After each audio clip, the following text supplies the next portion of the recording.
সম্প্রতি টালিগঞ্জ ইন্ডাস্ট্রিতে 4টি সিনেমা বেরিয়েছে, তাদের মধ্যে যে সমালোচনা চলছে তার মধ্যে কি কথা বললেন অরিত্র দত্ত বণিক, শুনুন আপনারা।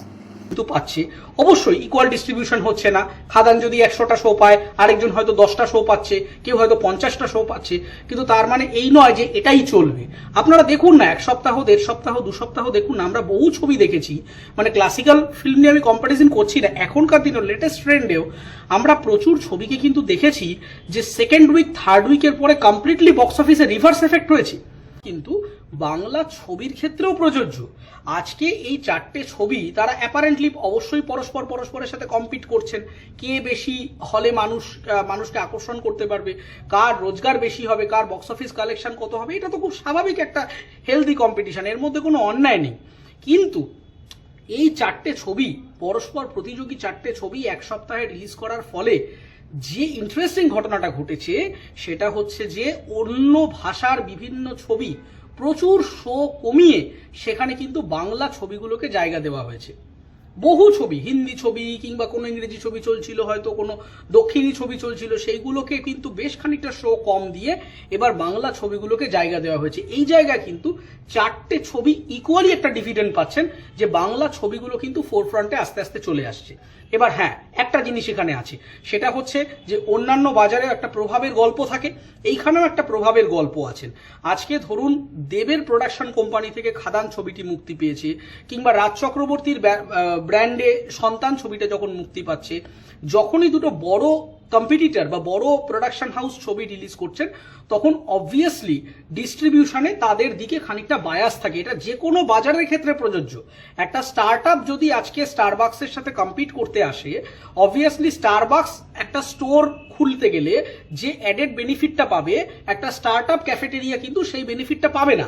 কিন্তু সে কিন্তু পাবে, এরকম হয় না যে সে একেবারে নিশ্চিহ্ন হয়ে যাবে।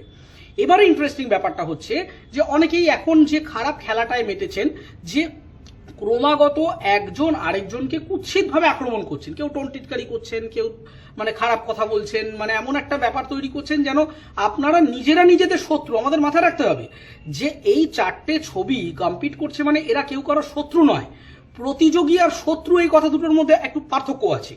প্রতিযোগিতা করে আমাদের ওভারঅল বাজারটাকে বাড়ানোটা আমাদের লার্জার অবজেক্টিভ। হ্যাঁ, আমি আবারও সেই কথায় ফিরে আসছি যে দেবের ব্যানারে যদি খাদান ছবিটি মুক্ত হয়, সেখানে অবভিয়াসলি নাম্বার অফ হলের সংখ্যাটা বেশি হবে। রাজ চক্রবর্তীর নির্দেশনায় যে ছবিটা রিলিজ হচ্ছে তার অবশ্যই খানিকটা বেশি হবে। কম্পারেটিভলি হয়তো মানসীদির ছবিটা, যেটা 5 নম্বর স্বপ্নময় লেন, সেটা হয়তো তুলনামূলক কম শো পাবে, কিংবা প্রতিমডি গুপ্তর যে ছবিটা এসছে সেটা হয়তো কম্পারেটিভলি কম শো পাবে। কিন্তু এটাও ইকুয়ালি সত্যি যে যারা ডিস্ট্রিবিউটর কিংবা যারা এক্সিবিটর, তারা কেউ বোকা মূর্খ বা কেউ কারোর ফেভার করবার জন্য বসে নেই। প্রথম একটা সপ্তাহ বা 2টো সপ্তাহ শোটা চলবার পর যদি ডিস্ট্রিবিউটর বা এক্সিবিটররা মনে করেন বা দেখেন যে খাদান কিংবা সন্তান তারা যোগ্য ব্যবসা তুলে দিতে পারছে না, তাহলে কিন্তু তারা অবশ্যই সেই ছবিগুলোকে সেখানে জোর করে চালিয়ে রাখবেন না।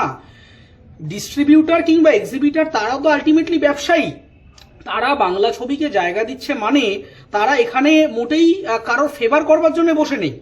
যদি তারা দেখেন যে খাদান ছবিটা ভালো পারফর্ম করলো না, বা সন্তান ছবিটা ভালো পারফর্ম করলো না, বা স্বপ্নময় লেন ভালো পারফর্ম করলো না, বা চালচিত্র ভালো পারফর্ম করলো না, তাহলে অবভিয়াসলি তারা এখানে মানে কেউ দান করছেন না কিছু, প্রত্যেকেই এখানে একটা ব্যবসা করতে এসছেন। যে ছবিটা ভালো টিকিট সেল করবে, যে ছবিটা মানুষ ভালোবাসবে, দেখতে চাইবে, এখন বুক মাই শো সহ বিভিন্ন অনলাইন প্ল্যাটফর্মে ইন্টারেস্ট শো করবে, সোশ্যাল মিডিয়াতে কমেন্ট করবে, সেই ছবিটার শো অবশ্যই তারা কন্টিনিউ করবেন। অথবা যে ছবিটা খারাপ পারফর্ম করে সেই ছবিটার শো কমিয়ে দেওয়া হবে, নামিয়ে দেওয়া হবে, বরং যেটা বেটার পারফর্ম করছে, আন্ডার পারফরমেন্স আছে, সেটাকে তুলে আনা হবে। এটা কিন্তু আজকের নতুন ঘটনা নয়, এরকম বহু ক্ষেত্রে, এমনকি হিন্দি ফিল্ম ইন্ডাস্ট্রির ক্ষেত্রেও আমরা প্রচুর ছবিতে দেখেছি যে প্রথমের দিকে একটা মিডিয়া পুশ থাকে, বড় কোম্পানির বড় স্টারদের ছবিতে মিডিয়া পুশ থাকে, তারপরে যদি দেখা যায় যে সেই ছবিটা তার যে গুরুত্ব কিংবা তার যে বাজার সেটা ধরে রাখতে সক্ষম হচ্ছে না, তখন কিন্তু অনেক ক্ষেত্রে মাউথ রেফারেলের ভিত্তিতে অনেক ছবি যেটা হয়তো একটু পেছনের সারিতে ছিল সেটা সামনের সারিতে চলে আসে এবং স্টারকাস্টদের যে ডমিনেশন ইন দ্য মার্কেট সেটাকে কিন্তু ওভারকাম করে তারা বেশি শো পাচ্ছে, তাদের ব্যবসা হচ্ছে। এই ঘটনা কিন্তু অর্গ্যানিক্যালি হবে। আমি আবারও বলছি যে প্রভাবহীন বাজার হয় না।